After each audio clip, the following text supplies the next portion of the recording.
Instead of telling you what I think you should be doing or how you could be better, or I thought, well, let me just speak from the heart, speak from my gut, and really not have anything prepared, but just tell you what's worked for me. And maybe some of the stuff that's worked for me might work for you now, currently, presently, as you guys have your goals and ambitions, but then further on down the line, as you guys continue to live your life. This idea and this notion that you could be anything you want, you can accomplish anything you want, right? We hear that. You've heard that from the time you were little boys. You hear that now. You're already incredibly accomplished. You guys know that. The thing that has worked for me is to remember the hard times. So, and I'm sure you guys all have your processes, and again, I'm gonna tell you what's worked for me. So before a big movie comes out, before, back in the days when I was wrestling with WWE, a WrestleMania match, anything big that would happen, I would always take a moment and I'd just remind myself, all right, I was evicted when I was 14. We were kicked off the island. We couldn't live in Hawaii. Had no place to live. A lot of shit happened then when I moved to Nashville. I was arrested multiple times by the time I was 16 years old. I would remember that, and it allows me then to be present in the moment and understand, holy shit, the stuff I have around me right now, this is the shit that I dreamed of when I was a kid. I am here. I played for University of Miami, played for great teams. Warren Sapp, Ray Lewis, they were my teammates. They were balling. Warren Sapp was playing tight end that time. I was starting defensive tackle. Yeah, they moved him over to D-line. And he looked at me, he's like, yo, dude, I'm gonna take your spot. And I said, you ain't taking my spot. He said, I'm gonna take your spot. I said, no, you ain't. We battled, and he took my spot.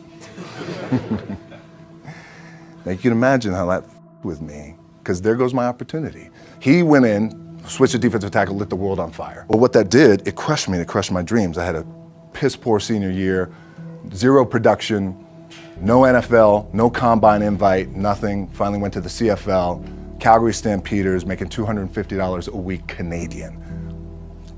Now I had to send that home to my wife at that time. Had no money. So I remember that. When I got cut from Canada, my dad in his pickup truck came down 4 o'clock in the morning, picked me up in Miami from Tampa. We lived in a little apartment in Tampa. He drove down in his little pickup truck to Miami to get me when I was cut from the CFL. And I thought, well, I leave home like you guys left home. I'm ready to tackle the world, to get after it, achieve my dreams and goals. Crushed by 22, 23 years old. Now I gotta move back in with my mom and dad. I played on great teams though. Wait a second, this is not supposed to be my future. I'm supposed to be in the NFL right now. I'm supposed to be making a lot of coin and buying my parents, buying me, taking care of my wife, but it never happened. So I pulled out my wallet, I thought, well, let me see how much money I have. I opened it up, I had a 5, a 1, and change. Well, at least I rounded up to $7. But I thought, God, ain't this a bitch? I got $7 in my pocket. Where the f do I go now? What do I do? I can't go back to CFL. The point comes where you hear that voice, the big run's over. Like, you're done, right? So I heard that voice. So as Coach was saying, man, I hold on to that. I'm telling you, I keep my back is up against this mother. We laugh, we joke, we have a good time, but my back is still up against this mother. I do not forget it. What this also helps me do, and again, it works for me, is at some point, you gotta be tired of not being number one.